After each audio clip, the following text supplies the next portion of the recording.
Sud Radio, le grand matin week-end, 7h-10h, Jean-Marie Bordry. Il est 8h-10 précisément sur Sud Radio. Place à la revue de presse très politique ce matin pour le coup, encore une fois avec vous Théo Ampillac. François Bayrou qui annonce donc qu'il engagera la responsabilité de son gouvernement et il le confirme dans la tribune du dimanche ce matin. Un pays comme le nôtre ne peut pas rester sans budget. Le seul moyen, c'est d'engager la responsabilité du gouvernement et ce sera fait ce lundi, affirme François Bayrou. Alors dans son interview, le Premier ministre semble confiant quant à l'avenir, comme si le risque de censure n'existait pas.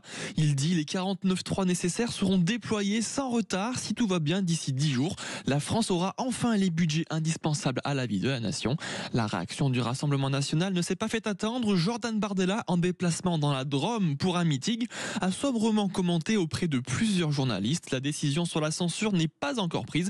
Tout sera décidé demain. Oui, alors à ce propos, les membres de la majorité présidentielle tiennent absolument à éviter une nouvelle censure. Dans la presse ce matin, ils préviennent l'opposition sur les conséquences d'un nouveau scénario catastrophe pour eux. La censure a coûté 175 € par Français, soit 12 milliards au total. Il ne faut pas que les débats s'éternisent, prévient la ministre du Travail Catherine Vautrin dans les colonnes du Parisien aujourd'hui en France. Même son de cloche pour Gabriel Attal dans le JDD.